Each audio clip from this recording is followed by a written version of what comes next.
陪湯藥啊你？湯藥啊嗱，自己有啊仲？自己有啊！啊！你好嘢！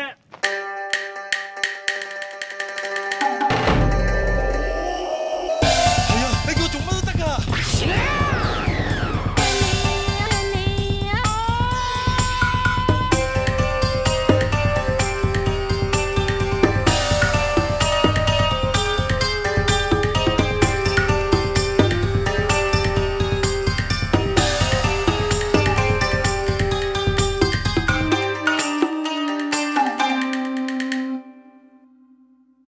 Welcome in this third and last installment of this Stephen Chow retrospective.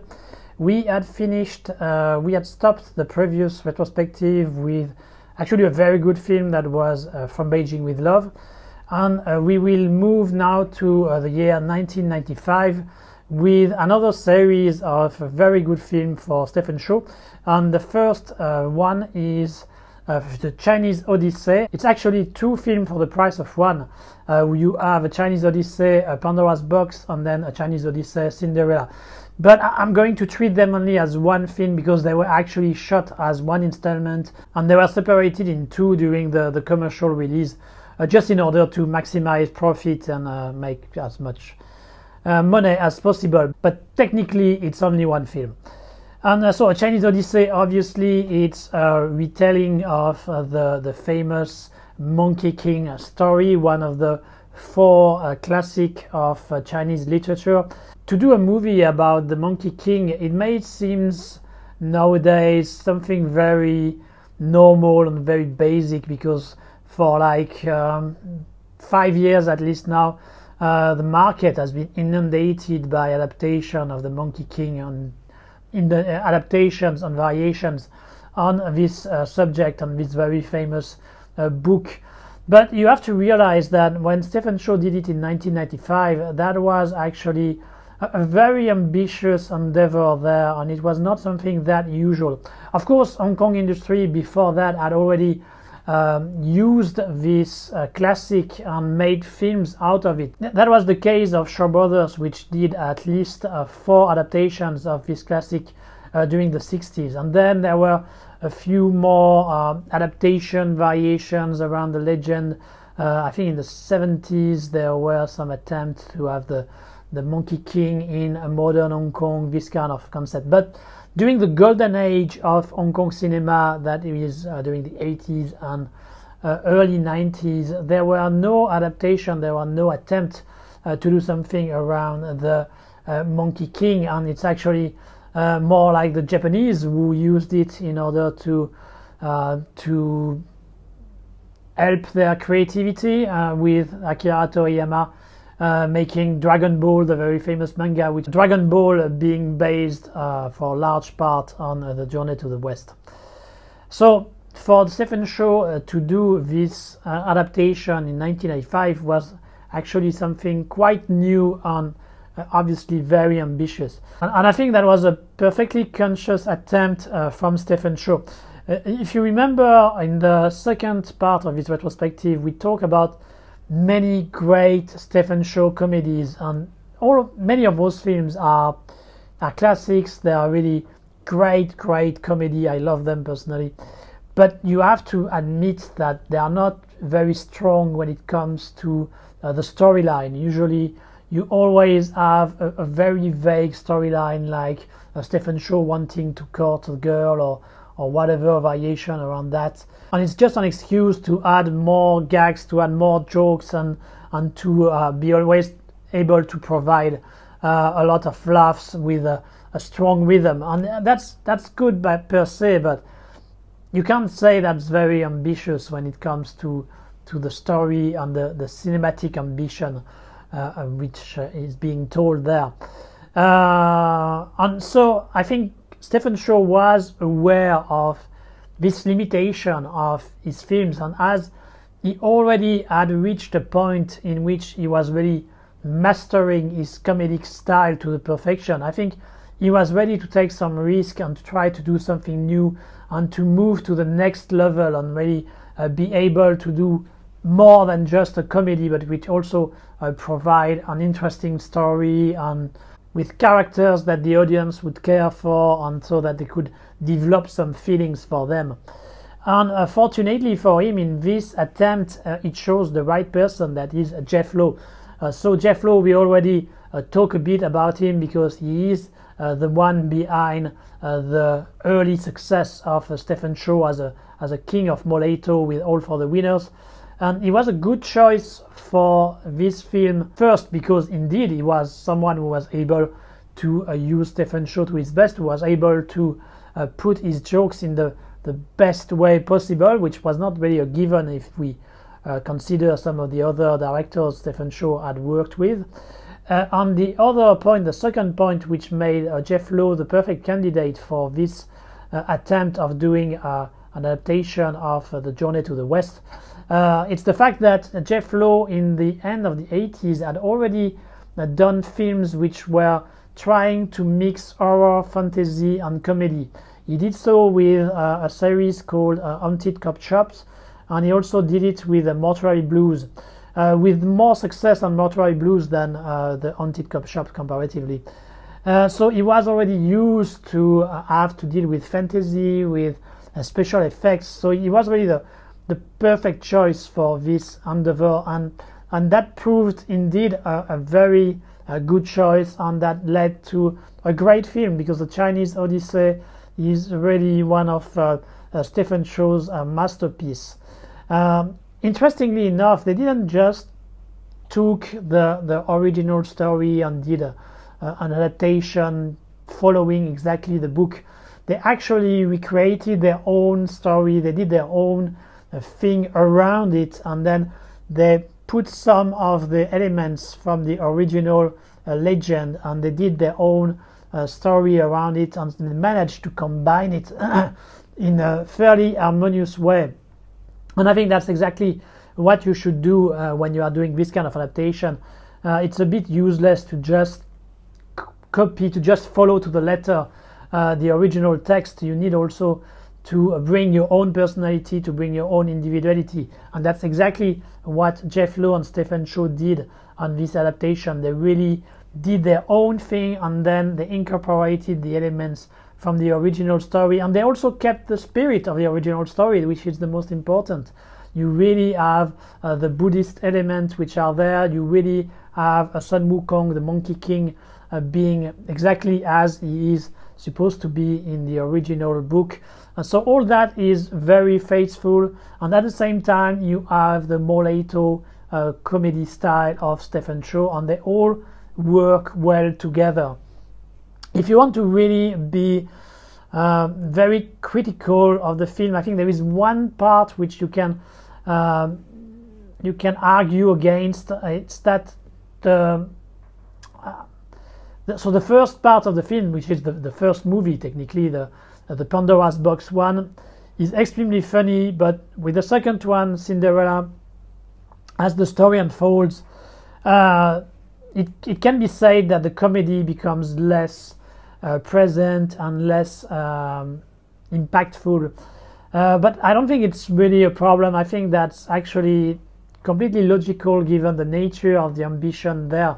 As I said, I think Stephen Chow didn't want to just do a simple comedy as he had done before. He had already been doing it for quite a while. He was really very good at it, but I think, as I said, he wanted to do something more, and so that's quite logical that there is this kind of development in the film, and that when you reach the second film, the Cinderella, there is a bit less comedy, and it's more about the logical development of the characters and the relationships and the feelings of love that there is.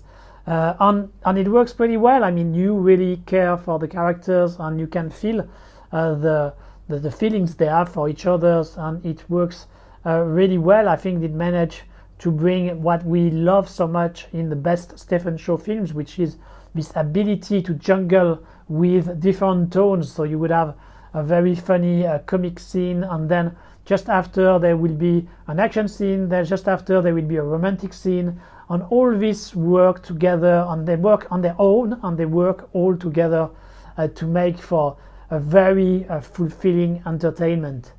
At the same time, you also have a great production design. The film was shot in mainland China, so we have some great locations, and the artistic direction is top-notch. It was a very big budget for Hong Kong standards back then, and I think it's still hold up pretty well given its age. It's been more than 25 years now, but still I think it still looks gorgeous. The makeups are surprisingly good, which was not a given once again for a Hong Kong film back then, but Stephen Chow as a Monkey King is really convincing, and he really managed to catch the spirit of Sun Wukong, and that makes for a great show. Of course, Stephen Chow is the main star of Chinese Odyssey, but he is well seconded by the many supporting actors he's working with. It seems like with this film they really picked the one who were the most efficient, who were having the best chemistry with Stephen Chow. So of course we have Mantat, we have Lo Ka-ying, who did a great impression as Q in From Beijing with Love. We have Athena Chu, who was one of the saving grace of Fight Back to School 2. So we have also, of course, Karen Mok. We have many great actors, and they are really well chosen, and they really managed to bring what is needed in the story and in Stephen Chow, and so that's for the very best. And last but not least, we have Ching Siu-tung taking care of the action. That's the perfectly logical choice. Ching Siu-tung is the master of the neo-wuxia style of choreography, so so fights which are very aerial, which are very fast, which are almost fantastical in some aspects, and so is the perfect choice to do some action when it comes to the world of the Monkey King, and so that makes for a great show once again. And as I said, the combination of all this makes for this Chinese Odyssey to be one of the very best Stephen Chow film. Still in '95, Stephen Chow was in another film directed by Jeff Lowe, and it's called Out of the Dark.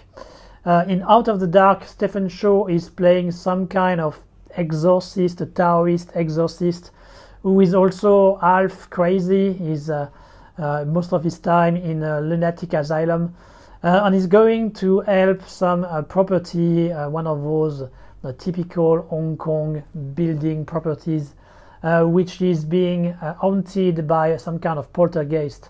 And so Stephen Chow has the mission to get rid of it. With this film, Jeff Lowe goes back in the territory I talk about, the territory of Haunted Cop Shop and Mortuary Blues, which they did at the end of the 80s. So by mixing horror and comedy. And I think mixing horror and comedy is something which is extremely tricky, extremely difficult to do, because they are at the complete opposite of the specter of emotions. And if you manage to provide a lot of laughs, I think it's very hard to really make the audience afraid at the same time. And the opposite is also true. And actually, when it comes to horror and comedy, it's a mix that the Hong Kong film industry has often tried. They've been quite proficient when it comes to that, but usually when they do it, it's always to the advantage of the comedy. It's very rare that they manage to have something which makes you laugh and makes you be afraid at the same time. And I think it's a bit of a problem. I would have preferred sometimes that the filmmakers were just trying to treat their horrific element more seriously. And most of the time when Hong Kong did that, they were going more on the comedy side, which I think was easier to do. So with Out of the Dark, Jeff Lowe is trying once again this kind of very tricky mix. And I would say Out of the Dark is probably the film in which he manages to achieve the objective he had the best. It's a film which indeed managed to have some very efficient comedy scene, and at the same time to have some moments which are a bit spooky, a bit frightening, and so the mix is fairly successful there. but that makes for quite a strange animal, and the film is sometimes a bit too mean. The characters are really suffering, and that provides a lot of laugh, as I said, but sometimes you feel like it's a bit too much, and it makes you slightly uncomfortable. It's actually well represented by the character played by Stephen Chow, who is not someone you really relate to or care for. Is so extreme that you are a bit afraid of him. It's really too much. And so this movie, Out of the Dark, is really a strange animal. You really don't know how to take it. I think it's a pretty good, very good actually, Stephen Chow film, but it can be a bit confusing. It can be a bit hard to know where you are going with it because of this very extreme change of tones. I already mentioned that Stephen Chow's style of comedy was very inspired by manga and Japanese animation. That's once again the case here, but when it comes to cartoon inspiration, I think this one is more inspired by American cartoons, and I'm thinking here the Chuck Jones, this Tex Avery style of cartoon with the characters having some kind of dynamite and they explode, but they are still alive. This kind of things which are very Tex Avery cartoon, and you find really this kind of spirit in the film, and it works pretty well. As I said, it's very funny. You also have a direct inspiration from Luc Besson's Léon, which was a big success in Hong Kong back then, and which inspired many Hong Kong filmmakers to reuse some of the elements. In this case, in Out of the Dark, you basically have Stephen Chow dressed exactly like Jean Reno in Léon's, and you also have Karen Mock, who is exactly like Natalie Portman at some point. So it's clearly a direct inspiration, but it's more like a gimmick. It really doesn't do anything more than that. You also have another thing which will become a fairly common happening in Stephen Chow's film. That is a band of supporting actors who are really there in order to bring the comedy. They are not just there for one or two scenes. They are really in the center of the story, and you have several of them here, and one of them is played by Wong Yat-fei, which we will encounter again in some other great Stephen Chow comedy later on. My only complaint when it comes to Out of the Dark is the post-production. The dubbing was not done very well, I think. As you are probably aware, I think if you have watched the first part of his retrospective, I was already talking about that, but back then in Hong Kong, the films were not shot with synchronized sound, so they were shot in a mute way, like silent way, and then they were done, the voices were added during the post-production, during a dubbing session. And fortunately we have Stephen Chow doing his own dubbing, which in my opinion is a must, because his voice is really one element which contributes to the great nature of his comedy. But the others, it seems like the dubbing wasn't done that well. I guess they may not have had enough time in order to do it correctly, and so they had to rush. And so that leaves a weird impression that sometimes it's not exactly synchronized as it should. It sounds a bit off there and there. It's not a big problem. You will still enjoy the film, but that's my little grip when it comes to Out of the Dark. Having said that, Out of the Dark is a great Stephen Chow comedy, one of the best Jeff Lowe film as well. But as I said, be aware that it's a weird animal, and you may be a bit confused, and you may not really know where you are going with this film, and so you need to keep an open mind basically and just enjoy the ride. So it seems this year, 1995, was a great year for Stephen Chow, and in many ways it was, but that's the third film of the year was far from being as great as a Chinese Odyssey and Out of the Dark, and that's a $60 million Man directed by Raymond Yip.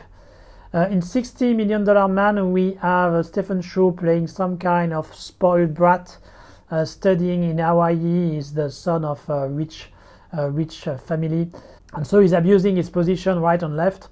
But he's going to get interested into a girl, as usual, which will lead him to a confrontation with some gangsters, and he will end up being killed by them, and he will be reconstructed by some kind of mad scientist, which will transform him into some kind of machine who is able to take many shapes, the shape of everyday life apparel, like an oven, like a rice cooker, like a toothpaste, these kind of things. You may not be aware of it, but when Stephen Chow was being talked about at the end of the 90s, he was often compared to Jim Carrey. Personally, I always had a problem with this comparison because I don't like Jim Carrey and I love Stephen Chow. So for me, there was a problem. I could not agree with this comparison, as I don't like one and I like the other. But if you want to make an argument that Stephen Chow was the Asian Jim Carrey, $60 Million Man is certainly the best film to make this argument, because it's clearly inspired from the success of The Mask. The Mask, which was one of the early films in Jim Carrey's career, making him one of the biggest star in the US. And clearly, so they reused it, and that's especially obvious during the last third of the film, which is a complete rip-off of The Mask. And I don't really like The Mask. Obviously, I don't really like this part of the story, even if there are a few transformations which are kind of funny, sometimes funny by itself, sometimes funny because the special effects are so crappy. But it's not very inventive. It's really just trying to do what Jim Carrey did with a slight Stephen Chow twist.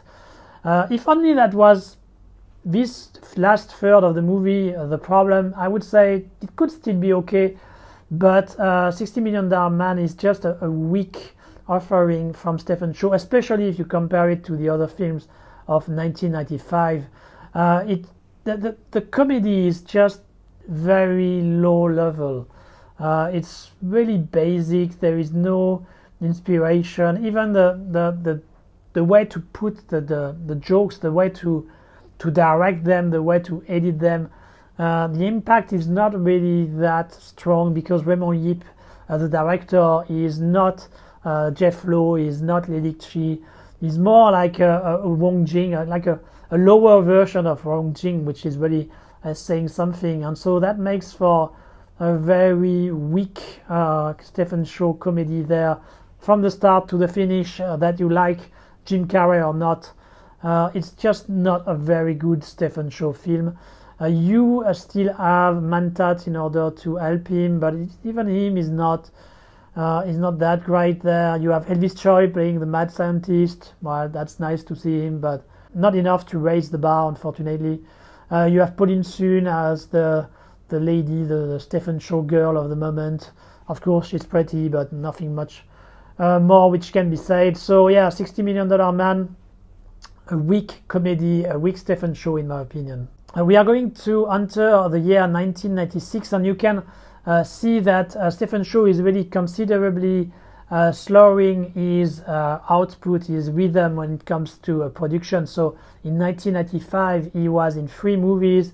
In 1996 he's going to be in 2, and so it's going to be less and less with the years to come.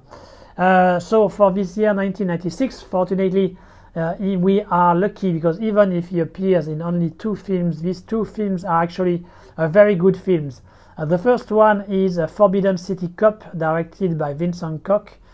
Vincent Koch, who was a scriptwriter for several years and who had started to become a director. He had done a movie for Johnny To, Only Fools Fall in Love, and so he was kind of one of the director of comedy which was popular at the time.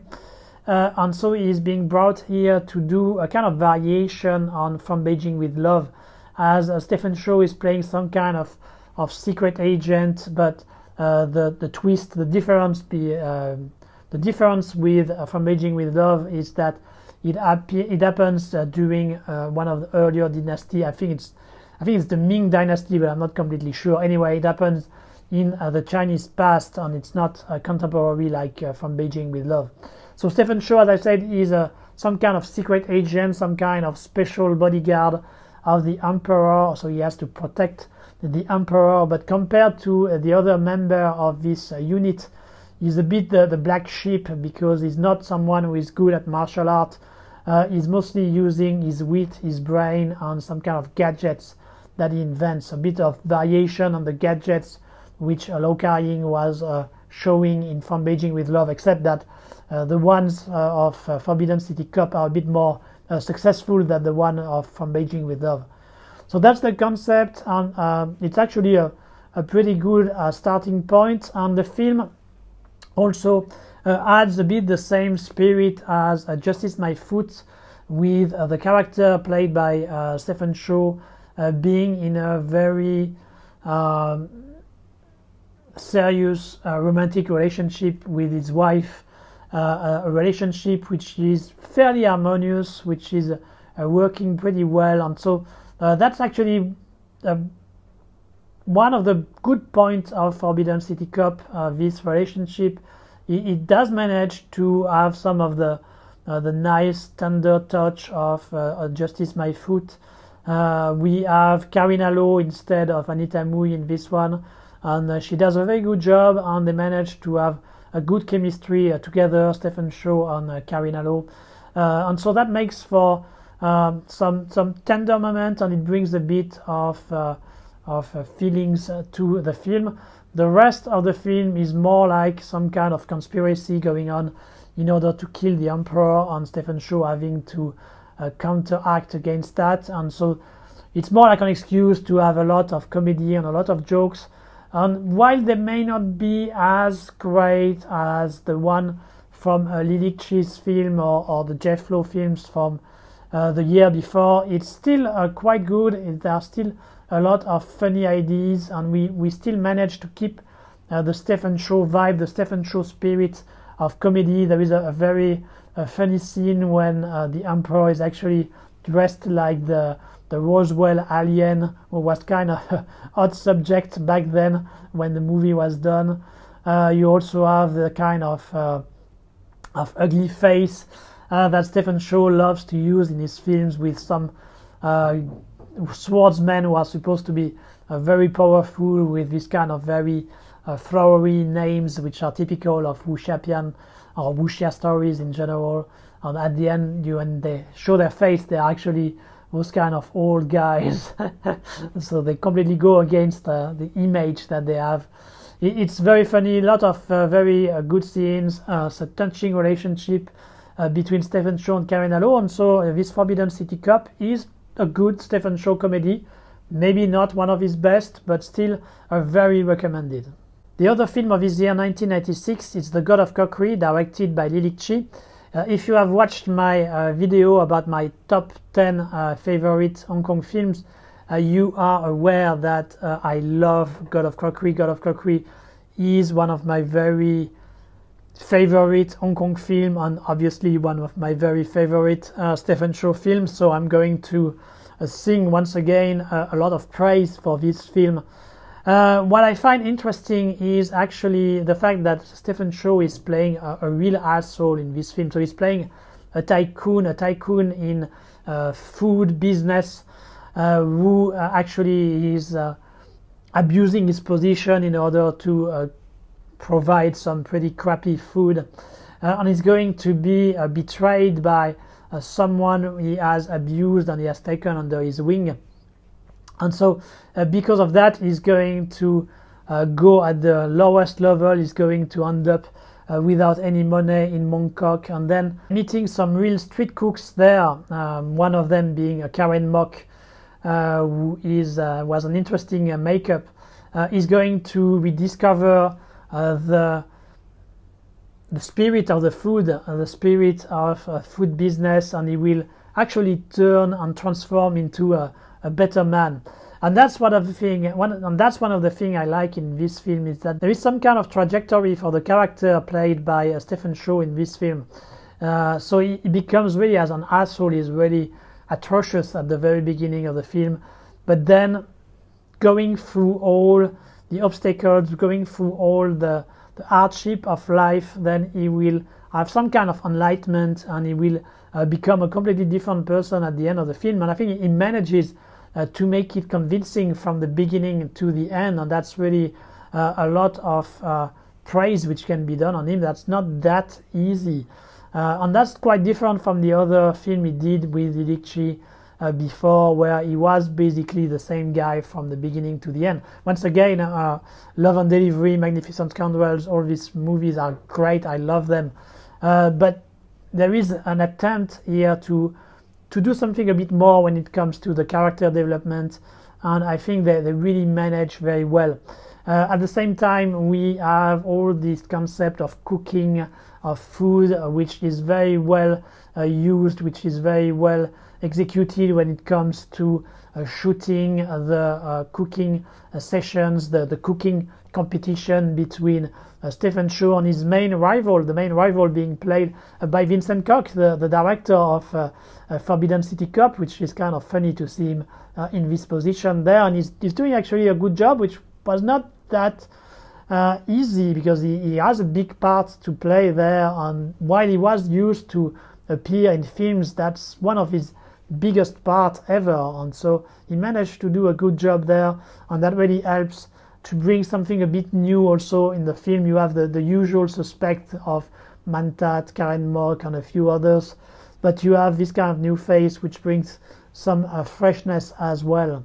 And I really love also the direction of Lilichi in God of Cookery. I think he's really able. I've already talked a little bit about it in the previous retrospective, but I really love the way he's emphasizing every aspect in order to make it even more funny. I'm thinking, for example, here of a scene in which Stephen Chow is meeting again the rival tycoon played by Mantat, who has betrayed him with the alliance with Vincent Koch, and so they meet again after Stephen Chow has finally managed to rise up.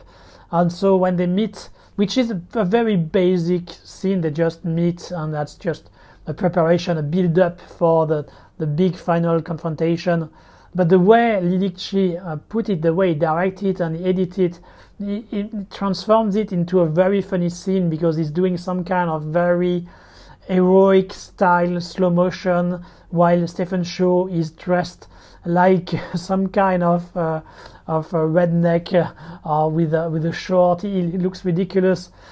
He has his band of weird Mongkok guy with him, and so having this kind of very heroic treatment with the music which go along as well, and seeing the way they are, the face they make, it makes for a very funny scene. And that's really something which Lilichi is very good at, and that's what makes him, in my opinion, one of the very best directors working with Stephen Chow. He's really able to maximize the jokes and maximize the funniness in every scene, and so he plays it at the best in God of Cookery.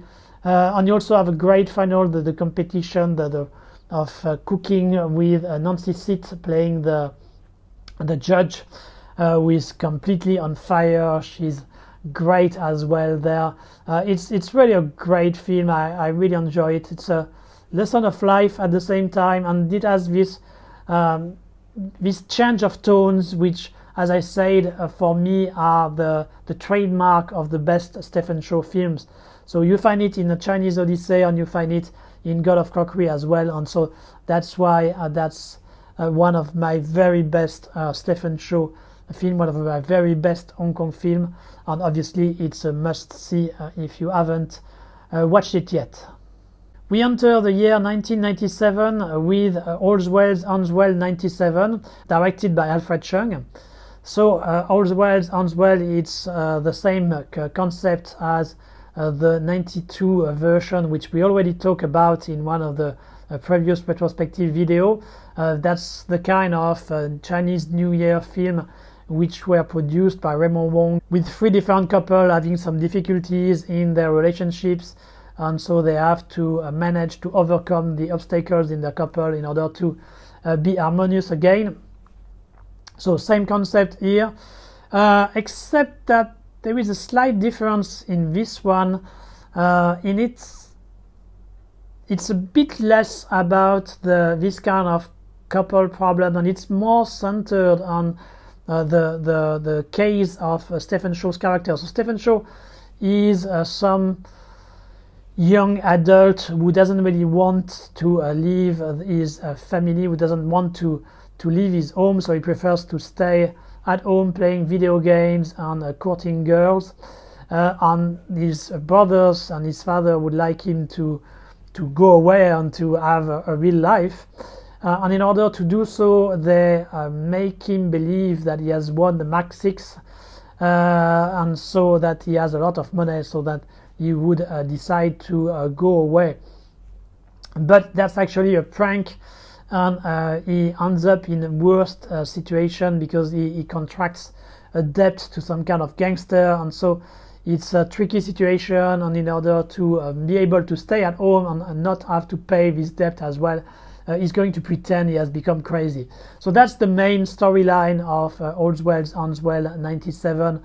And the film really concentrates on this storyline, even if you have a little bit the other relationship couple aspect when it comes to Raymond Wong with Christine and Francis who is with Jacqueline Wu.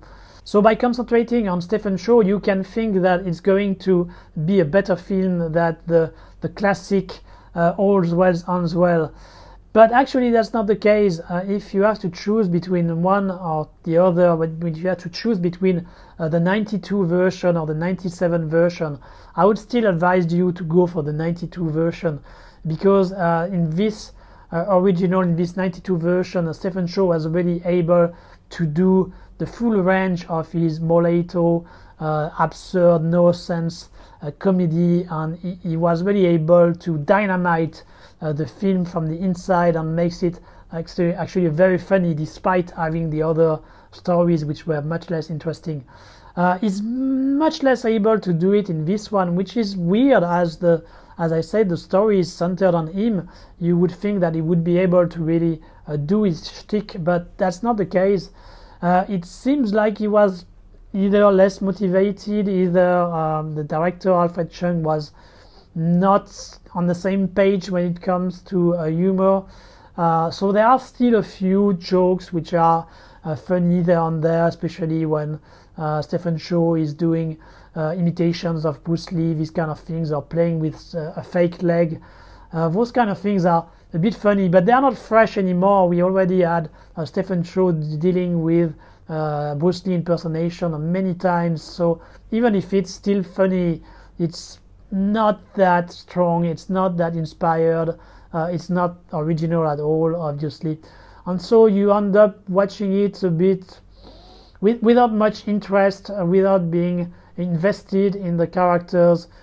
I would say it's like an average Hong Kong comedy, so really the basic Hong Kong comedy, the one which are not as crazy, as insane as Stephen Chow. Your average one, it's more like it. It's really some funny things there and there, but all in all, nothing that remarkable. You can, of course, still you have some great actors, so you can just concentrate on them. On you won't waste your time. I mean, you will still have a fairly good, entertaining time watching this 97 version, but still there is really no reason to want to watch this film specifically. There are so many others which are better. It's quite a lesser offering in Stephen Chow's career. The other film of this year, 1997, was A Lawyer, directed by Joe Ma. Joe Ma is more known for doing a romantic comedy, and that's the only time he worked with Stephen Chow, and I think there is a good reason. It's that he's not really good as a director for this kind of Stephen Chow crazy funny comedy. The main we are back in the territory of Justice My Foot and Hail the Judge, with Stephen Chow playing a lawyer. He's a lawyer during the Qing Dynasty. He's based in Guangzhou, and he's doing a lot of jokes around him. He's very successful, and he's going to have to go to Hong Kong in order to defend his disciple, played by Eric Cott, who is framed and accused of murder. And so he will be confronted to the Hong Kong British judicial system, him who is more used to the Chinese judicial system, and so that will be one of the source of the jokes. Actually, I think the concept is actually pretty good. I think it makes especially sense to have done something like that in 97, which was the year of the handover. And so having this character from the Qing Dynasty, from China itself, confronted to the British system and the colonial system, it could bring an interesting commentary about how things were in Hong Kong back then, and the kind of challenge that there is in changing one system to another, of changing from the capitalist colonial British system to the Chinese so-called communist system. So there is a very strong concept, a very strong film which could be made on this premise. Unfortunately, that's not what we have with Lawyer. It's actually neither very funny, neither very insightful or very smart when it comes to its political commentary. There is a bit of criticism of the colonial system, which I think is a fair game, and there is a good point to be made there. But it doesn't go very deep. It's still quite superficial, and there is certainly much more which could be said about some of the other political change of the difference, and some of the good points of one system and the bad points of the other, and so on. I mean, there were things which could be done if you had worked your script a bit more thoughtfully. That's not the case here, and it ends up being flat in its commentary, as I said, and the jokes themselves are not very funny. And that's actually more like the second half of the film. And the first half of the film is more like a parody of the Wong Fei-hung Once Upon a Time in China kind of films, as you have basically Stephen Chow being some kind of Wong Fei-hung. He's not doing a martial art or Chinese medicine, he's a lawyer, but it's the same principle. He has his people around him. His wife, played by Karen Mok, is like a copy of 13th Aunt, which was played by Rosamund Kwan in the original Once Upon a Time in China series. Eric Cott is a bit like the Lung Foon, which was played by Yun Bu and Max Mok in the original Once Upon a Time in China series. So it's basically they are just borrowing the same elements and doing some kind of parody of that. But even that is not very inspired at first, because in 97, doing parody of Once Upon a Time in China was already getting a bit old. It had been done in a better way, in my opinion, by Li Chi before, and so it's not very inspired when it comes to the jokes. It's just some pranks which are more reminiscent of Wong Ting than the best of Li Chi or Jeff Lowe. So this part is not really great. The second part is not really much better, despite its potential. So at the end, we have quite a weak offering there. Eric Cott, who is the main co-star of Stephen Chow, is also a bit irritating. He's really overacting. He's really all over the place. Overacting is not really something new in Stephen Chow's world. Mantat was doing it quite often as well. But here it feels like Eric Cott wants to outdo Stephen Chow. He wants to compete and do better than him, but it just doesn't work. It's more irritating than inspiring or funny, and so it's a bit annoying. So as you can see, not much works in this lawyer, and we are more in the territory of a $60 million man than of a God of Cookery, for example. So forgivable, So a very forgettable Stephen Chow film, this Lawyer, unfortunately. In 1998, Stephen Chow appeared in only one film, and that was The Lucky Guy, directed by Lily Chi. You may think that having Lily Chi and Stephen Chow together, it's going to be great, and it certainly was on many other films they have done before, but you have to understand that The Lucky Guy was a Chinese New Year comedy. So as you know, Chinese New Year comedy, you need to lower your expectations.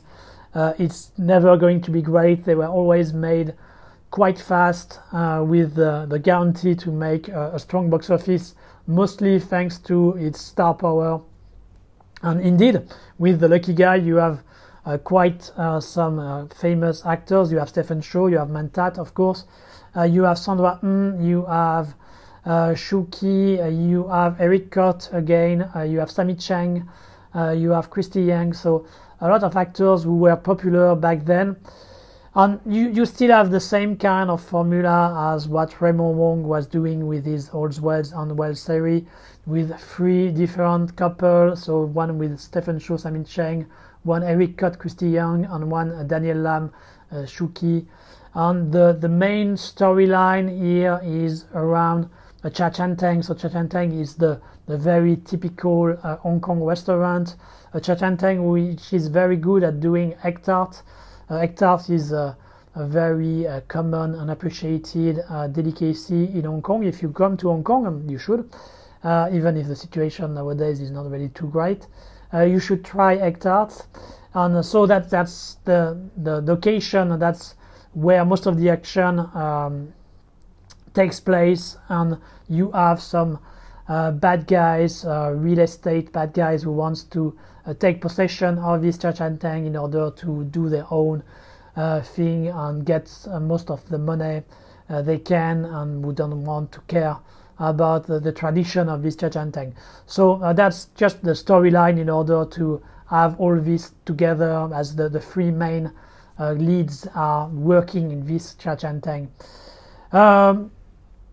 For a Chinese New Year comedy, The Lucky Guy is fairly entertaining, as it's mostly follow a template which we are very used to. There is not much originality or surprise there. Everything is a bit expected, but the actors are still funny enough. They are motivated enough to have some funny scenes there and there. So you won't spend a bad time. You will still have some smiles, maybe a few kind laughs there and there. It's not going to be a riot, but it's decent entertainment for a Chinese New Year. So worth a very small recommendation. There are many more much better films than The Lucky Guy, but if really you are needing a fix of Stephen Chow, I guess you can go for this one. You will have the minimum you can expect. 1999 was a productive year for Stephen Chow, with 2.01 films in which he appeared that year, and the most interesting one of this series of film of this year is A King of Comedy, directed by Lily Chi and Stephen Chow himself. So once again, this dynamic duo of Lily Chi and Stephen Chow working together behind the scene. And in King of Comedy, we have Stephen Chow playing some kind of a small acting teacher who is very devoted to the art and who wants to make it, and he ends up doing a lot of extra job, what we call in Cantonese a kelefei. So always trying to get some bigger parts, always trying to make it into the Hong Kong film industry. But because he is so serious about his craft, because he really takes acting seriously, he always ends up in difficult situations, which are the source of many laughs. And at the same time that he's trying to make it in the Hong Kong film industry, he's going to teach an hostess club, who is played by Cecilia Chung, so that she can be better in her own job, and so that will create some kind of a love relationship, some kind of romantic relationship between those two characters who are a bit at the margin of society. King of Comedy is often considered as the very best of Stephen Chow. I'm not sure I would qualify it as the best Stephen Chow. My art goes more in the direction of God of Cookery, but it is without a doubt a very good Stephen Chow, one of his very best. It's basically a love letter to the work of acting and to the Hong Kong film industry in general. And if you are a Hong Kong movie fan, of course you are going to love it, because you will see the behind the scene, you will see how these films are made, of course with a comedic twist.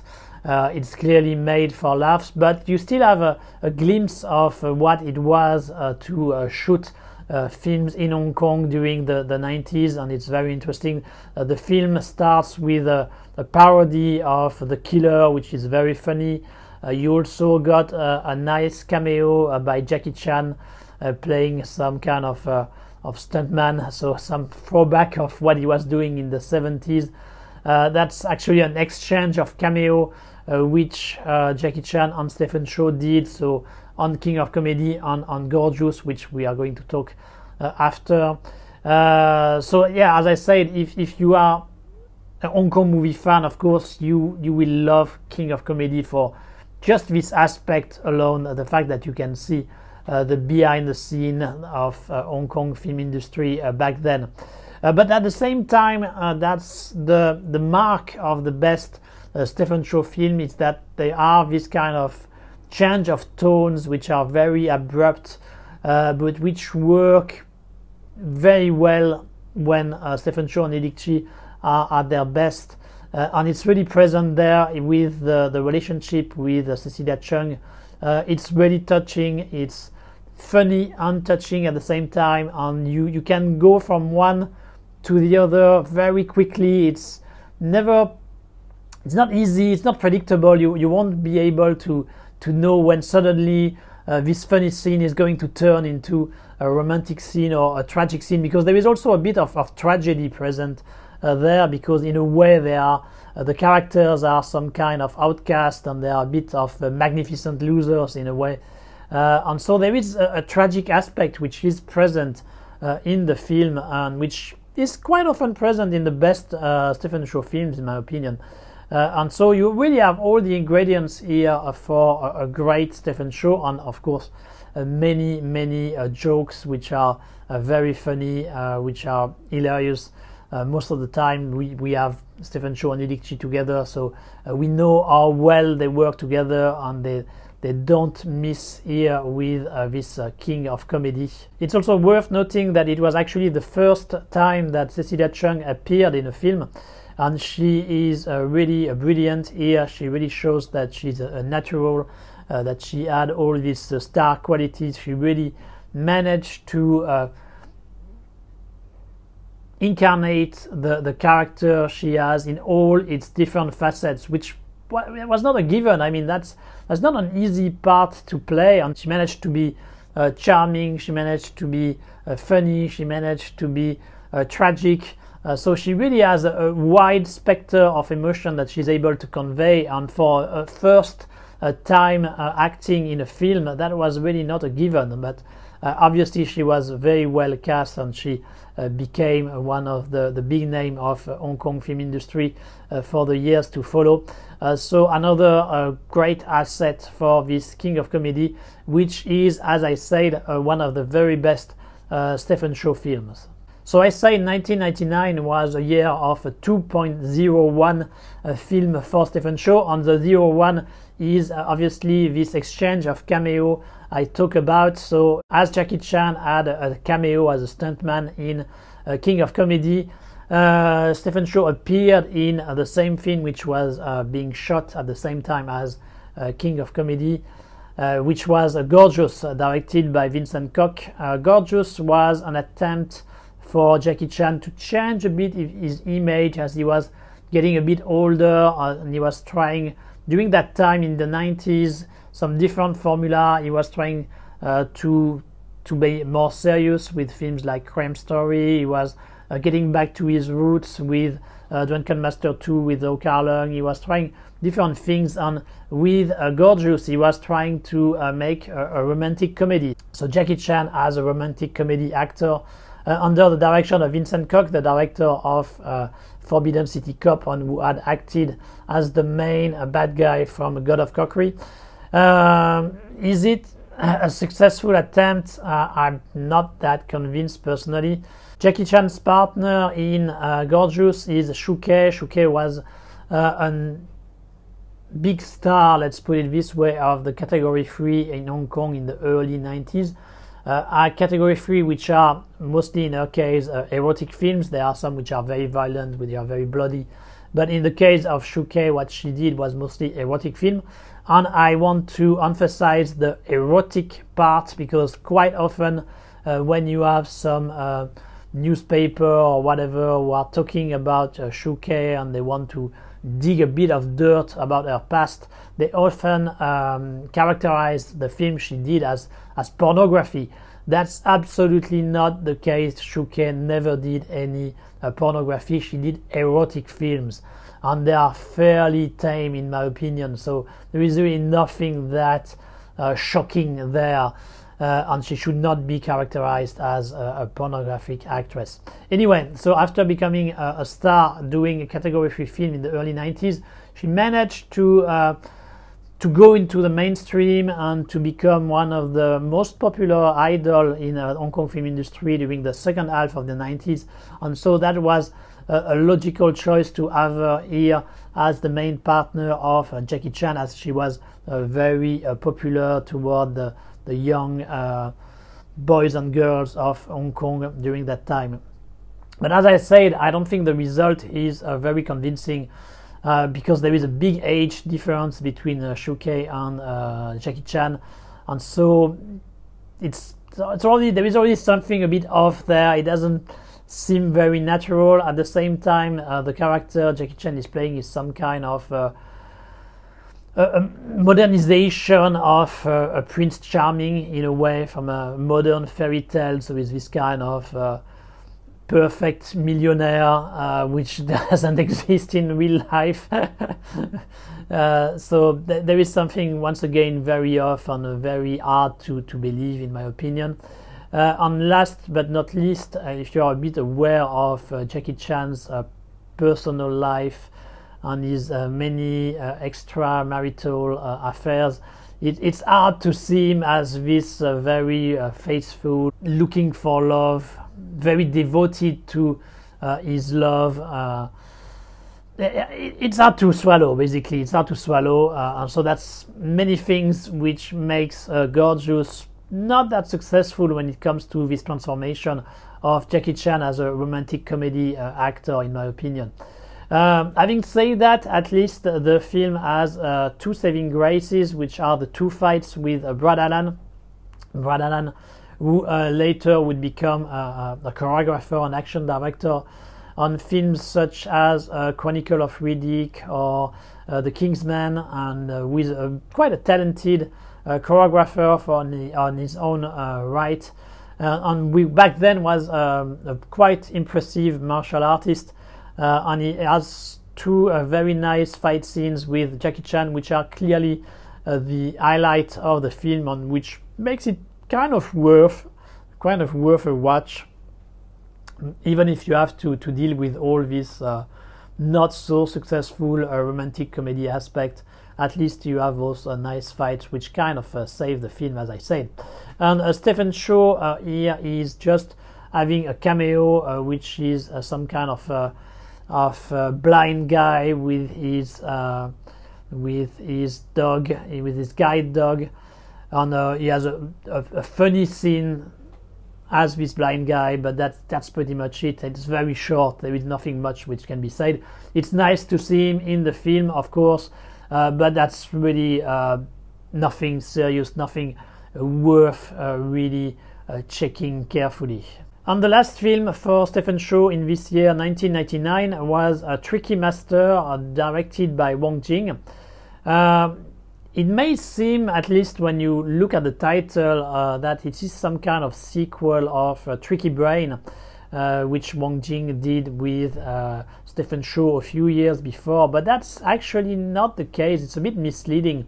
We are actually closer to a variation sequel from the God of Gambler series. And if you remember what I said in the second part of this retrospective, when I talk about My Hero 2, I said that there was some kind of Stephen Chow exploitation back then, as Stephen Chow was so popular. He was making so much money with each film he was doing. Of course, other producers were trying to bank on this phenomenon, and they tried to have a new Stephen Chow, new actors who were in the same vein, in the same mold as Stephen Chow. And so you had Dickie Chung, which I already talked about for My Hero 2. I already expressed all the love I have for Dickie Chung. And at the same time, well, a bit later actually, during the second half of the 90s, early 2000, another contender for this position of a lesser version of Stephen Chow was Nick Chung. That may be surprising for those of you who are more used to see Nick Chung in recent films where he is following the school of acting of Ekin Cheng and Louis Koo, with a face which is very stiff and not much expressivity in general. But back then, in the second half of the 90s, early 2000, he was actually being sold as a Stephen Chow wannabe, and so he was doing a lot of funny faces, he was doing a lot of expression, he was trying to emulate the style of Stephen Chow, to not such a great success, in my opinion. I still think he did a better job than Dickie Chung, because Dickie Chung, he was just imitating, and there was really nothing more. It was an empty shell. With Nick Chung, there is still a bit of Nick Chung. There is a bit more personality, I would say. It's still obviously trying to copy Stephen Chow, but he has a bit of his own vibe there, so it's a bit more decent compared to Dickie Chung, in my opinion. And if I'm talking about Nick Chung here, it's because The Tricky Master is actually more a Nick Chung film rather than a Stephen Chow film. Stephen Chow has a supporting part there, and it's clearly with the idea of being able to sell Nick Chung as this new Stephen Chow, that Wong Jing got Stephen Chow in the film, so in a way there is some kind of affiliation going on there. But as it can be expected, when there are only scenes with Nick Chung, it's average. Sometimes it can be funny there and there, but most of the jokes, in my opinion, fall flat. And then you have the Wong Jing style of script writing and direction with a bit of everything. You will have some action scenes, you will have a bit of sexy scenes, you will have some very lowbrow humor, which are the Wong Jing style, basically. And so if you love the Wong Jing style, you will like it there. If you don't, there was really not much you will find great, except for the time where Stephen Chow is on screen, because when that is the case, he is pretty good. There are two interesting aspects, I think, in this Tricky Master. One is that the main bad guy is played by Wong Jing himself. So as he's playing the main bad guy, you have some scenes where you have Stephen Chow and Wong Jing directly interacting with each other, and I think it's quite interesting to see them both on the screen, as you may remember that their relationship was not so great, and I think there is a little bit of tension indeed when they are both on the screen, when they are both interacting with each other, and I think it may be linked to this difficult relationship they had before, and they kept having, and so that makes for an interesting viewing, to have both this important entertainer, important star from the Hong Kong film industry, that you like them or not, they are important. So there is a bit of ego war going on there when they are both on the screen. And the other interesting aspect is that there is a scene where Stephen Chow is meeting again Sandra and so I think that's interesting to have Sandra back in the Stephen Chow universe, as she was one of his usual partner during the early stage of his career, during the early part of the 90s. She was a regular and she was usually doing quite a good job. They had a good dynamic together, and so it's quite nice to see them reunited again in this Tricky Master. And the scene in which they both appear together are actually quite funny. So it's a nice throwback to this early time of Stephen Chow's career. Now, having said that, the film remains a fairly minor Stephen Chow film. I mean, because it's mostly a Nick Chung film, it's mostly a Wong Jing film, so there is nothing really that great when it comes to Stephen Chow. He is good when he appears on screen, and it's nice to have him. It certainly helps making the film a bit better, but at the end it's still a lesser effort in his career and in his filmography. We jump to 2001, so a gap of 2 years between Tricky Master and the film we are going to talk about, which is Shaolin Soccer, directed by Li Chi and Stephen Chow. Shaolin Soccer is a big name when it comes to Stephen Chow's filmography. That was the film which really attracted a worldwide audience to him. I'm not sure where you are from, but I can tell you that when the film was released, there was a bit of a buzz in France in 2001 because of its subject first, because of soccer. I think as in France and as in most of Europe, soccer, football is the main sport, so that already create a bit of interest. And the style, the Moleito style of Stephen Chow, which is very rooted, as I already said before, into manga and Japanese anime, was something which was really able to be understood by the French audience. And I think that was the case for a real worldwide audience who are used to manga, who are used to anime. And with Shaolin Soccer, they managed to realize that there was this guy from Hong Kong who was doing some kind of live adaptation in a way of popular Japanese anime, who was able to put all this comedic style into a live action film, and that really got some attention in France, in Europe, and in the world. And so Shaolin Soccer was a way really for him to become a minor star. I cannot say he became a real star. I mean, he didn't become the same level that Jackie Chan or Chow Yun-fat, but that created at least some interest worldwide for him, and that got also Hollywood interested in him. They saw that he had some potential, even if they should have seen it much earlier than that. But anyway, that was with Shaolin Soccer that he managed to grasp the attention of the world, even if it's still on a very small scale compared to what Hollywood is able to do. And there is a good reason for Shaolin Soccer for having been so successful. It's that it's a very good Stephen Chow film, and that's really to his credit. It's a bit of a throwback to what he did in the early stage of his career with movies like All for the Winner, Legend of the Dragon, or Fist of Fury 1991, when he was playing this kind of innocent, naive character who has a gift.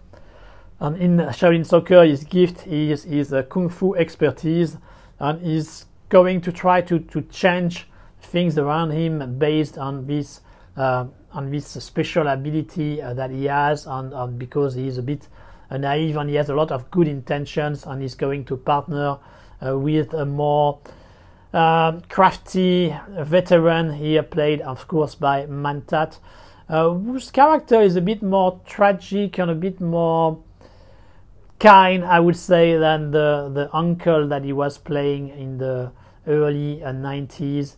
And then once this formula has been already established, then the film follows another formula, which is the sport film structure. If you remember, if you have seen the recommendation video I did of 5 recent Japanese films, you may remember I talked quite a bit about this sport film structure, where you have a group of people who are very different in personality or in style, and who are unable to really work together, but they finally managed to overcome these differences, and then these differences became their asset, and then they end up winning the competition they have to do. This kind of formula can apply to any kind of sport, to any kind of activity, basically, and it's a kind of bulletproof formula. It always works. And so Stephen Chow applies it here with Shaolin Soccer, with a group of Shaolin monks who are played by some old-timers of the Stephen Chow universe, as we have Wong Yat-fei, who was in Out of the Dark, who is once again here in Shaolin Soccer, and who is great. We also have some newcomers with Danny Chan, who would become one of the official lookalike of Bruce Lee, and who appeared recently in Ip Man 4. In Ip Man 4. We have a good cast of regular or new blood, but who have this kind of Stephen Chow characteristic. I mean, they have very specific faces, let's put it this way, which really fit into the Stephen Chow universe, and so they are perfect, and the dynamic between all of them is really great. It's the source of many great jokes. And you also have a variation on the character who Karen Mock was playing in God of Cookery. So this time it's Vicky Zhao who is playing it. So a young girl who was also talented, but who is basically ugly, and who is going to have some kind of relationship with Stephen Chow, and that's really the emotional art of the film, in our opinion. And once again, we are back into what I said about the best Stephen Chow films, when they are able to switch tones in like 1 second, from one moment, from 1 second, one scene to the other. You would have something which is very funny, and then suddenly it would go into the tragedy, and then into something romantic. And you have that here in Shaolin Soccer, in the relationship between Stephen Chow and Vicky Zhao. You have a great scene in which Vicky Zhao has tried to make herself the best possible when it comes to her appearance, and then you have the whole team who are making fun of her, who are in a very funny way making fun of her, but at the same time it's a tragic scene, because she has really done her best to look good, and so she's being trashed by these people, and so you have these two feelings which are cohabitating with each other, the laugh and the tragedy, the sadness of this character, and it's very powerful, in my opinion. That's really what makes Stephen Chow so great when he's at his best, when he's able to have both or more than two emotions at the same time in one scene. And so it's very good, very powerful in Shaolin Soccer as well.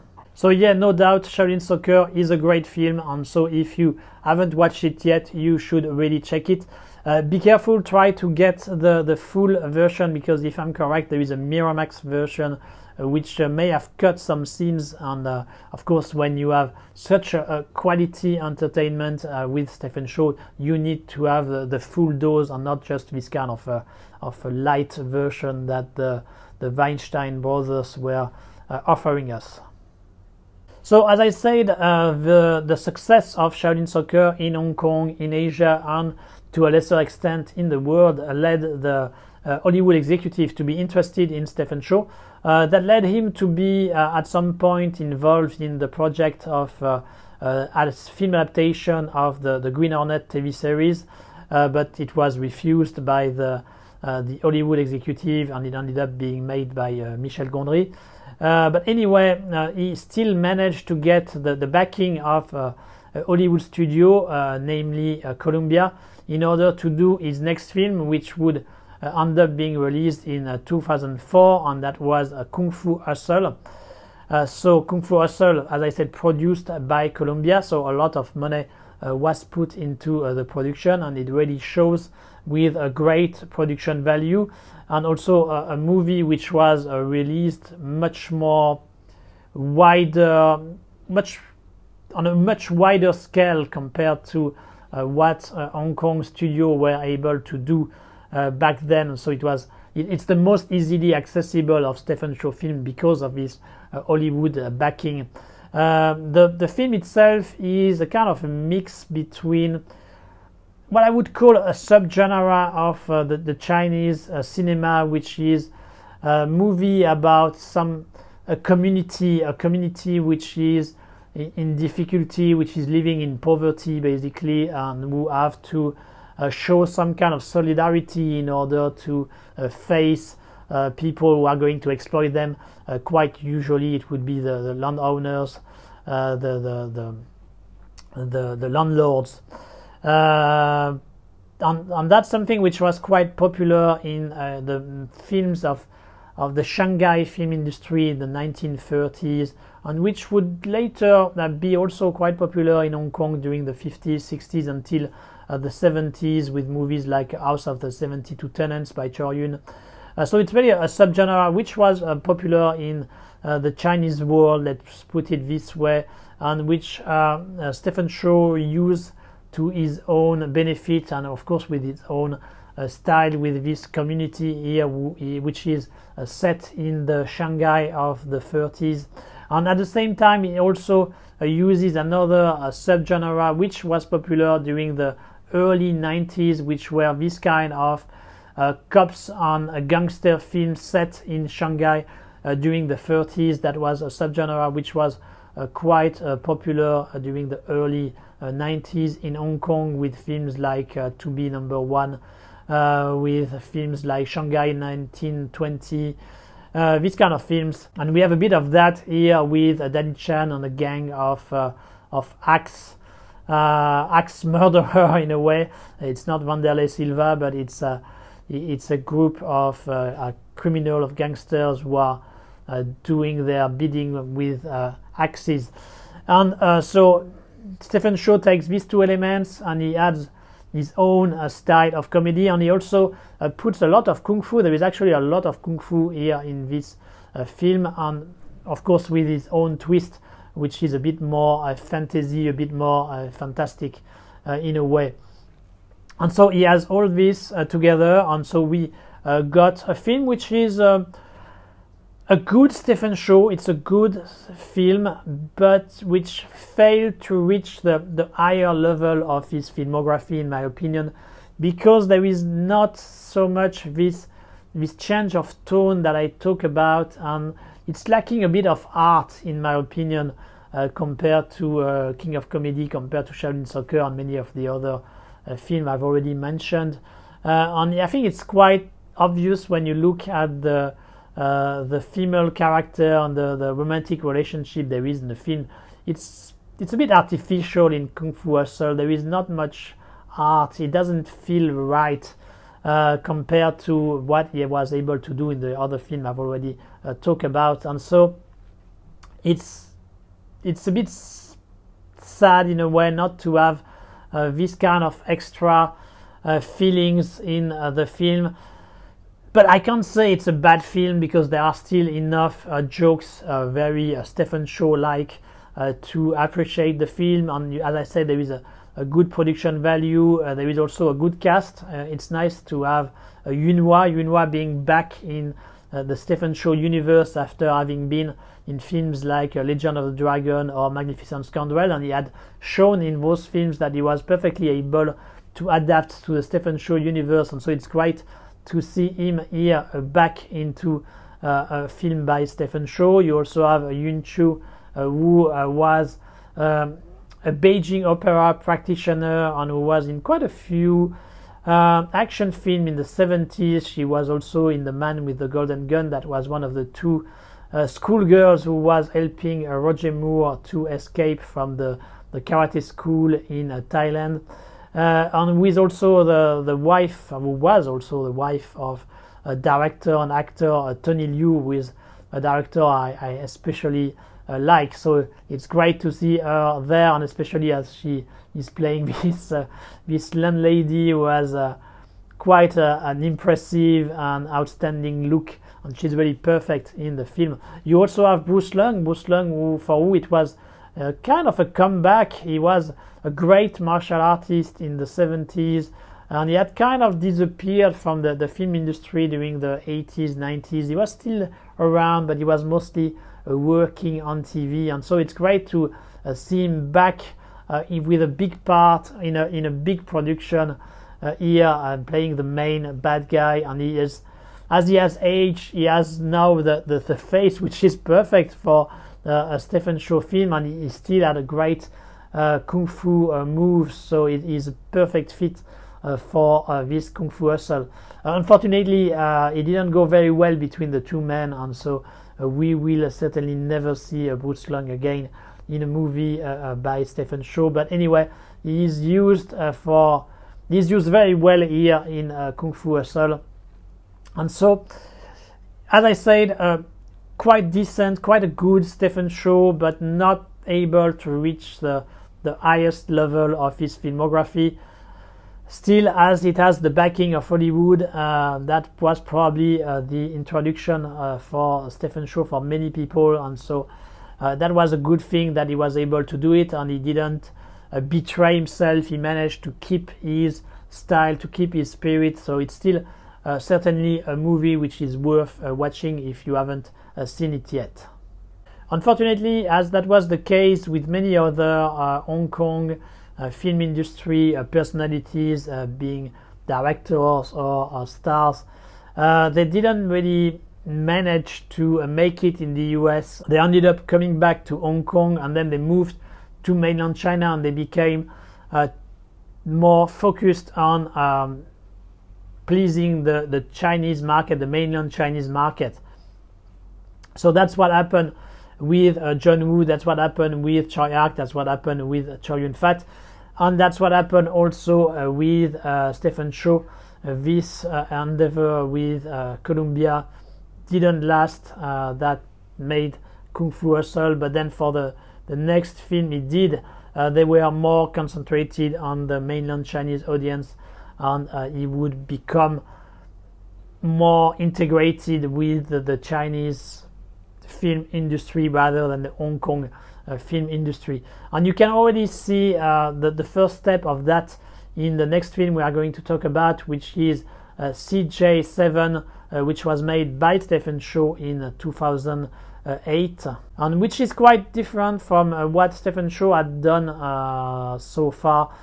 It's a movie which is more oriented for kids, which is completely set into the mainland, on which Stephen Chow only has a supporting part. He's playing the father of the main character, so the main character being a kid who is going to find some kind of extraterrestrial life, who is a bit a mix of E.T., Pikachu and Flubber. Let's put it this way.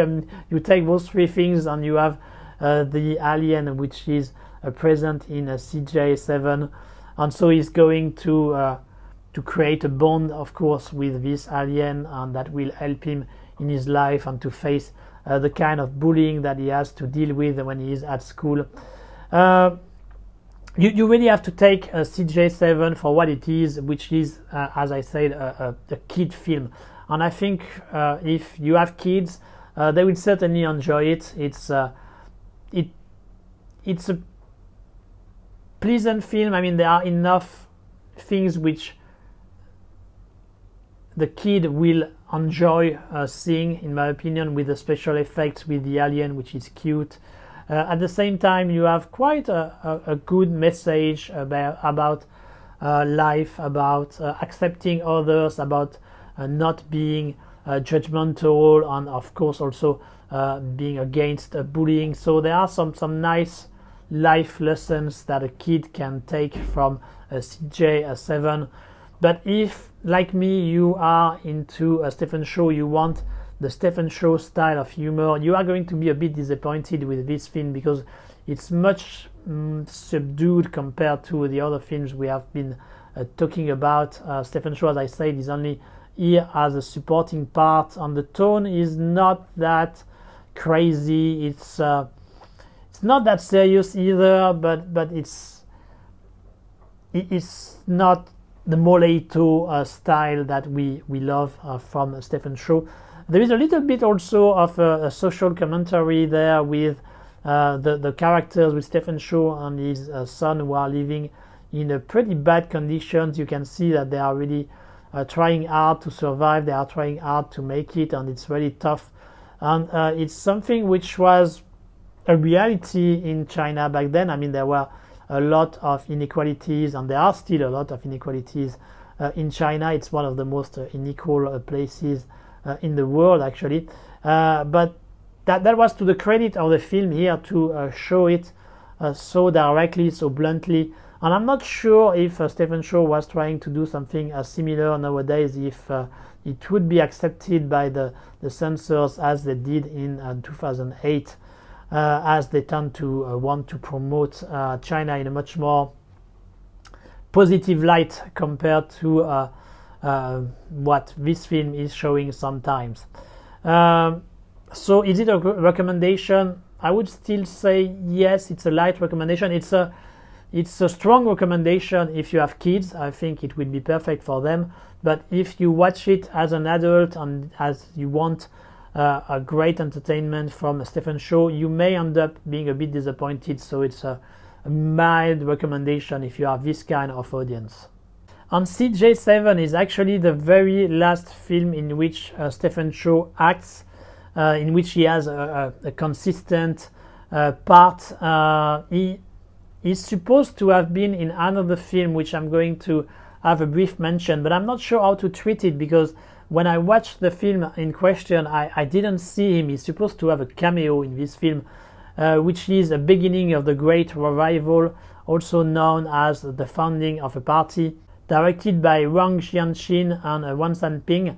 Obviously, it's a propaganda piece detailing the creation of the Chinese Communist Party, and as it is a propaganda piece, as it is a movie which you had to make if you wanted to be successful in the Chinese film industry and have access to the Chinese market, then a lot of stars appear in the film. And supposedly, as I said, Stephen Chow is supposed to be there, but I haven't seen him actually. I don't know if I've missed him, if I just was dozing off at some point and I just missed him when he appeared, or if he was indeed in the film and he was cut, and so they just kept his name in the credit. I'm not really sure. If you have seen him yourself, please don't hesitate to comment and don't hesitate to say where he appears, because I'm not sure he really ended up being in the film. So I cannot comment on the cameo of Stephen Chow for this movie. The film itself, well, what to say? Obviously, it's a propaganda piece, so it follows it's actually fairly faithful to the different steps which led to the creation of the Chinese Communist Party. But if you are not interested in this time period, on this Chinese modern history, I'm not sure you will find much of interest there. The production value is here, obviously, but it's a lot of talk between different characters, which, as I said, follow the different steps which led to the creation of the Chinese Communist Party fairly faithfully. If you are into that, actually that's kind of my case. I have a bit of knowledge about this, so I was able to follow. But if you don't have any knowledge about it, it's going to be very hard for you to follow, and it won't be entertaining in any way. At the same time, you also have to remain a bit critical and not just swallow everything which is provided, which is shown here on the screen, because sometimes they change a few events there and there, or they made it more flattering for some characters than it was in real life. And I am thinking here especially of Mao Zedong, who is shown in a much more positive light, that what happened, and with much more involved in these events than it was in in reality. So you have to take things with a pinch of salt, and keep your critical mind on when you are watching this movie, even if in general I would say they are quite loyal to the reality of the creation of the Chinese Communist Party. But anyway, if you are into cinema, if you want to watch a good film, I would not really advise you to check this founding of a party. If you are into the study of Chinese history and how it is shown in cinema, then it is certainly interesting for you to watch, but that's only under this condition that it's worth checking. While we are at it, I think it's also a good opportunity to discuss quickly about the 3 films Stephen Chow has done as a director since he stopped appearing in cinema in general. The first one was Journey to the West, Conquering the Demons, which he directed in 2013. So another version of The Monkey King. In a way, it was quite logical for Stephen Chow to come back to the legend of The Monkey King, as the film he did with Jeff Lowe in 1995 was a big success. It was actually a surprising success in mainland China, not necessarily in the official way, but in the pirate version. A lot of people saw the film, and it has become some kind of a cult classic in China. So it made sense that there would be investors ready to commit a lot of money for Stephen Chow to redo something around The Monkey King. But at the same time, it's a tricky proposition for Stephen Chow when he did this film, as the original Journey to the West, a Chinese Odyssey that he did with Jeff Lowe, was so successful, so creative, that it's almost impossible for him to manage to do something as good or even better than that. And so I would say the final result with this Journey to the West, Conquering the Demons is quite good. It's a good film. It's really to his credit once again that he managed to do something that good, that he was able to have a new idea, to have enough creativity so that it doesn't look like a copy of or a repeat of the film he did 20 years earlier. And so that's really to his credit. He managed to once again keep the spirit of the original book, of the original Journey to the West, but at the same time having his own style, his own brand of humor, and still being different from what was done earlier. So really on that, Stephen Chow deserves a lot of praise. That was not an easy task, and he managed to deliver. At the same time, the film is quite emblematic of the evolution that the Chinese film industry was having during that time. That is a real professionalization of every aspect, with a great photography, with a great production value, with some very nice costumes, with special effects which are pretty good. It was still a work in progress back then, but they were, you could see that they were really getting better and better at that. And so that was a real trend of professionalization, of real trend of having films which were with a lot of money, on which you could really see on the screen the development of a mainstream commercial film industry in China. And so this Journey to the West really contributed in this direction, and was emblematic in a way of this new vibe in the Chinese film industry.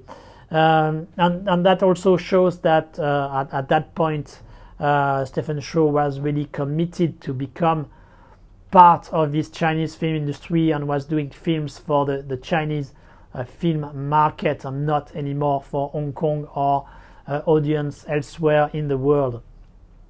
And the great thing about him is that he managed to keep his own style. He managed to keep his a brand of comedy, and so you have a lot of very funny scenes, a lot of very good jokes in the films with this kind of characters who are very weird looking, with the capacity to change the tone, to have something very funny and then go for the tragic, go for the horrific. That's the case, for example, in the long opening scene with the demon, the fish demon, which managed to go from one vibe to another, to manage to be funny, then horrific, then something exciting action-wise. So it's really a very good work done by Stephen Chow. I have only two small criticisms to address to the film. First, as we don't have Stephen Chow, as Stephen Chow is not acting anymore, we have some kind of replacement with an actor named Wan Zhang, who is doing a good job, but you can't help but being a bit disappointed that Stephen Chow is not acting in his place.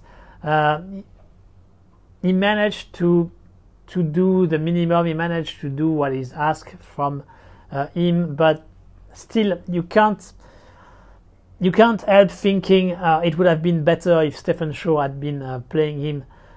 It would have been more funny, and so that's always in your mind when you are watching the film, and so that doesn't help to really be fully invested in the film, unfortunately. And the other criticism I would address to the film is while I think the first half and the second half of the film are really great with the different companions, partners that the monk is having to meet so that he can do his pilgrimage. I think that once the monk meets with the Monkey King, it becomes a bit less inspired. It's a lot of talk which are not that inspired, which are a bit repetitive in my opinion. It's not bad per se, and especially as when it moves to the big final of the film, it is very spectacular, and it's very exciting. So we kind of forget how events were getting a bit stalled during that time. But yeah, that's not the best part of the film. I think this last third of the film, while it managed to really do something great during the first hour, I think there is a bit of a letdown in this last chapter. But anyway, despite this criticism, this Journey to the West, Conquering the Demons is a really good offering from Stephen Chow. He really shows that he is able to adapt to this new environment, and he doesn't betray himself. He still managed to keep his own brand of humor, and that's a big achievement, and that's really to his credit. And certainly, if you like Stephen Chow, even if you are going to be disappointed not to have him in the lead part, you should still check this film. It's a very good film. Then in 2016, Stephen Chow directed The Mermaid, which was a big success. Once again, The Journey to the West, Conquering the Demons was a big success. The Mermaid was an even bigger success, and once again, we have to give a lot of credit to Stephen Chow, because The Mermaid is a very good film. It was one of the best Chinese films of 2016. What do we have in The Mermaid? It's basically an evil tycoon who wants to develop some kind of property in a gulf in China, and in order to do so, he is going to apply some kind of tricks in order to avoid the environmental norms that he has to follow, so that he can do whatever he wants. But it happens that this project is endangering the last member of a tribe of mermaid, and so they are going to send one of them, one of the most good-looking of their group of their tribe, in order to kill this tycoon, so that this project can never see the light of the day. The Mermaid is really a lot of fun. It's Stephen Chow at his best. He's able once again to do this mix of tone, which I have already talked extensively in this video and in the previous one. So being able to have something touching, then very funny, and he finds some very good actors here with Deng Chao playing the tycoon, with a bit more flexible, I think, that Wan Zheng was comparatively in Journey to the West, Conquering the Demons. Is able to adapt to this style of Hong Kong mulatto originally, even if here it's in a mainlandized version. But he's able to really catch the comical vibe in the film, and is also helped by his partner, who is Jelly Lin. Jelly Lin, who is a complete newcomer, and clearly you can see that Stephen Chow has an eye for talent, as she is really perfect in the part. She has a bit of this freshness that Cecilia Cheung had in King of Comedy. She managed to get the comedic part right. She managed to not being too concerned about her appearance. She managed to be tragic when it's needed also. So a great performance from Jelly Lin, who managed to anchor the movie in some kind of dramatic baseline, if I can put it this way. But at the same time, you have a lot of comedy, and many of them are very inspired. Many of the scenes, of the comedic scenes, are very inspired, and with also a bit of the nastiness, the meanness that Stephen Chow can have, like with the half man, half octopus, who has to cook his own tentacle for the others. It's a very funny scene, and it's also quite tragic at the same time. And once again, as I said, you have this mix of emotions, which are the trademark of the best Stephen Chow. So yeah, this Mermaid is highly recommended. A great film by Stephen Chow once again. And the last one he did was the new King of Comedy in 2019. New King of Comedy is some kind of variation on the same concept as the original King of Comedy, the one made with Lily Chi in 1999. So you have another character who is similar to the one played by Stephen Chow in the Hong Kong version, except that here it's a girl, but she has roughly the same characteristics as Stephen Chow. So she's very into acting. She really takes it very seriously, and because she takes it so seriously, she has a lot of difficulty to make it in the Chinese film industry. But still, it's not a servile, it's not a copy, it's not a stupid remake of the original film. It's, in my opinion, because there were some criticism that why was Stephen Chow doing a remake of one of his best films? Was it really needed for him to do it? It was once again this kind of a bad effect of the mainlandization on Hong Kong film, on Hong Kong stars. So there were a lot of this kind of criticism going on around the film, but I think they are a bit unfair, because the industry that Stephen Chow is showing, the behind the scene that Stephen Chow is proposing here with this new kind of with this new King of Comedy, is very different from the Hong Kong film industry of the 90s. It's the Chinese film industry of the 2010s, and that's, as I said, extremely different. That has nothing to do with the industry of Hong Kong back then. So there is a lot of new things to propose here, a lot of new things to show, and that leads to new jokes, that leads to a new idea, which are almost as inspired, in my opinion, as the original one.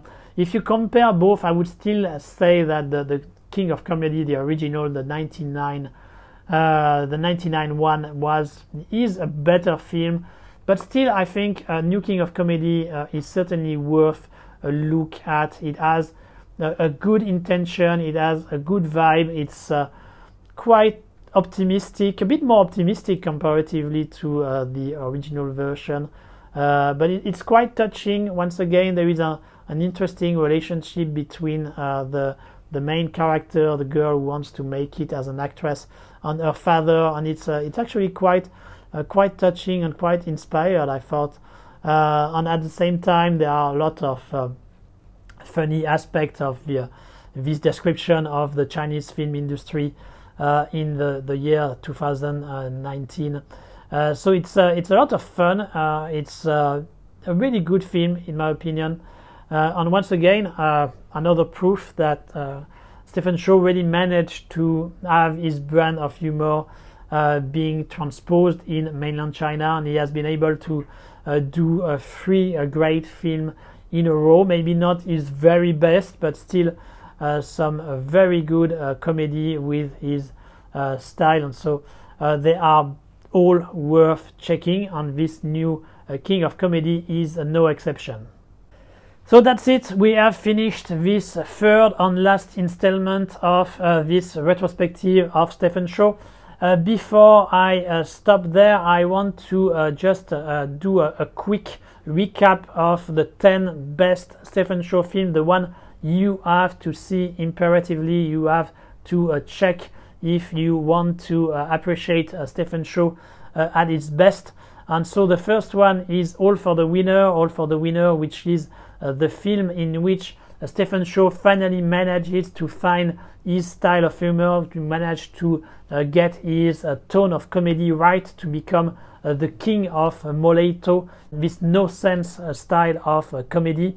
A film also in which he finds some of his best partners, the people who will accompany him during quite a good part of his career for Mantat, and for the first half of his career for a few others like Sandra like Corey Yun behind the scene, or Chung Man. The second one of the top 10 Stephen Chow film is Fight Back to School, because the film has a great concept in which Stephen Chow is really able to show all the frustration and the cold anger of the character, and that leads to a lot of very funny situation. And you have also behind the camera Gordon Chan, who is really at his best when it comes to comedy during this stage of his career, and so all this together makes for a very funny and entertaining film. The third Stephen Chow I have to recommend in this top 10 is God of Gambler 3 Back to Shanghai. So the best collaboration between Wong Jing and Stephen Chow. Stephen Chow managed to take the concept, the original idea of Wong Jing, but he managed to push it to a higher level thanks to his own style of comedy, and that makes for a lot of extremely hilarious scene. And you also have Gong Li in some of most surprising double part, so that makes for a great show, a great entertainment, this God of Gambler 3 Back to Shanghai. Then the fourth is Magnificent Scoundrels, the time where Lily Chi and Stephen Chow managed to find the right way to collaborate together, and that makes for a perfection of stupid humor, of absurd humor with a rhythm which is incredible. You always have new gags. You have Stephen Chow, who is completely on fire and who has also a great partner in Teresa Mo, and that makes also, you have a bonus. You also have as a bonus Karl Mackart, which is always nice to have in a film. So all this makes for a great comedy, not the most outstanding when it comes to the production value or the story, but just so many crazy jokes that you will have to laugh a lot when you are watching it. It's unavoidable. You cannot escape the power of this comedy of Magnificent Scoundrel. The fifth one is Flirting Scholar, for similar reasons as Magnificent Scoundrel, because of this incredible rhythm, because of his very inspired jokes which are non-stop, and with Stephen Chow, who is all over the place but in a good way, who is really able to give everything he has and to make every joke even better just by his attitude, by his performance, by his intensity. It's really a great film, this Flirting Scholar. Probably one of my very best. Between this one and God of Cookery, I really love Flirting Scholar. It's a great comedy by Stephen Chow. Then in the sixth position you have Love and Delivery, which is the film in which you can feel the most the inspiration from manga and Japanese anime. He managed to really make it a live adaptation, a real live adaptation, with the spirit of this kind of humor, having also his own style. And you also have one of the the very best duo between Mantat and Stephen Chow.